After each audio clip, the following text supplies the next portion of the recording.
보시고 대부분 국가가 3번을 채택하고 있다. 그 다음 페이지. 그 다음에 부가세 과세 방식이라고 해서 이건 좀 중요한데 걔를 과세하는 방식이 세 가지가 있어요. 그래서 이것도 한번 과세 방식이라고 해서 하나는 첫 번째가 가산법. 가산법. 두 번째가 전 단계 거래공제법이에요. 거래공제법이라고 써 있고 그 다음에 전 단계 세액공제법이라는 게 있어요. 전 단계 세액공제법인데 우리 일반적으로 채택한 거는 지금 이걸 채택했어요. 세액공제법을. 그럼 차이가 뭔지만 보시고 전 단계 거래공제법이라고 나오면 틀린 걸로 보셔야 돼. 틀린 걸로 보시고. 그럼 가산법은 뭐냐면 저 이제 비례한자가 네가 투입시킨 금액에서 산출한 금액을 찾을 건데 투입할 때 들어가는 이거는 굳이 안 써도 될 건데 예를 들어서 이제 생산의 사유소라고 해서 토지, 노동, 자본, 예를 들어서 경영을 투입을 시켜서 경영 글씨가 너무 작죠. 토지, 노동, 자본, 경영을 투입시키면 그에 따른 산출되는 애들이 있대. 그 산출되는 애들이 토지에 대한 예를 들어서 지대, 노동에 대한 임금, 그 다음에 자본에 대한 이자, 경영에 대한 이윤. 하여튼 이게 생산이 되면 요거를 우리 부가가치로 봐서 요 금액의 합을 우리가 부가가치로 봐서 저기 VA를 이제 500을 이렇게 찾겠대. 불가능하지 일단. 그래서 일단 생산의 4대 요소에 투입해서 창출되는 가치를 우리 합을 이제 부가가치로 봐서 그거를 합산해서 우리 부가세를 계산하겠다. 이런 게 가산법이에요. 어렵죠. 일단 이건 어렵지 하기가. 그래서 1번은 채택을 못해요. 못하고 두 번째 전 단계 거래공제법은 저 B를 보시면 매출액이 얼마예요? 500이잖아요. B. 그다음 매입액은 지금 얼마 있어요? 100이 있죠. 요거에 대해서 10%를 계산하겠다는 게 전 단계 거래공제법이야.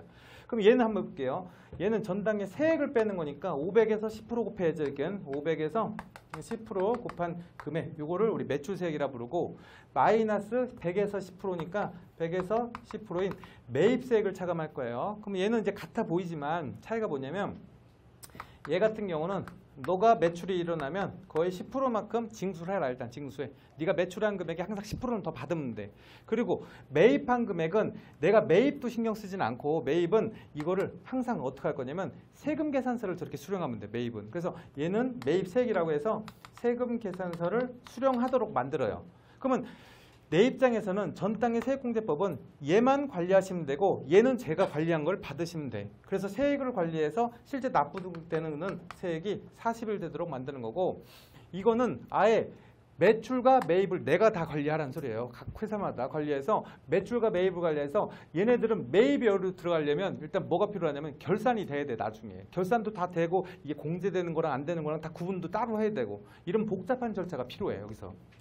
얘는 그럴 필요가 없어요. 일단 받아온 세금 계산서 갖고 일단 넣고 넣은 금액 중에서 부가세 신고할 때 요거는 우리가 공제를 안 해줄게 이렇게 분류만 해놨어. 그래서 거기서 이게 분류해갖고 신고하시면 된다는 소리고 얘네들은 아예 처음부터 네가 이걸 다 관리하라는 건데 지금 이렇게 채택하면 일단 관리가 어렵고 이제 계산하기가 쉽지가 않을 거다. 그래서 지금 우리가 채택한 거는 얘와 얘는 아니에요. 얘는 아니고 지금 얘를 채택하고 있다. 그래서 지금 우리 부가세의 특징은 아까 얘기한 것처럼 이제 그 소비용 부가가치세, 투자 금액에 대해서 공제해주는 이 방식이면서 그다음에 과세 방법이 뭐예요? 전 단계 세액공제법을 채택하고 있어요 지금. 그래서 특징이 지금 이건 쓰진 않았지만 아까 소비용 세 번째 소비용 부가가치세라고 이제 불리울 거고 부가세는 그 다음에 전 단계 세액공제법을 채택하고 있는 이 방식을 과세를 하고 있다. 그래서 그 책에도 이제 우리 162페이지에 그 박스 있잖아요. 박스에 소비용 중에 끝에 보면 이제 9번, 유형 9번을 우리가 과세를 하는 거다. 이렇게 보시면 돼요. 유형 9번을. 그래서 그 왼쪽에 있는 가산법, 전 단계 거래공제법, 간접법으로 오른쪽에 전 단계 세액공제법이라고 해서 모든 국가들이 이 세액공제법을 채택해서 그 유의사항을 나중에 결론을 읽어보시면 이제 가산법하고 전 단계 거래공제법은 그거를 하기가 어렵다고 써 있을 거예요. 하기 어렵다 써 있을 거고 마지막에 이제 전 단계 세액공제법으로 들어간 그 계산하기가 편하고 이제 나중에 계산했을 때 확인하기도 쉬운 이제 이런 방법이고 세금 계산서를 도입한 국가에서는 이게 아주 간편한 방법이다 이렇게 보시면 돼요. 그래서 이런 식으로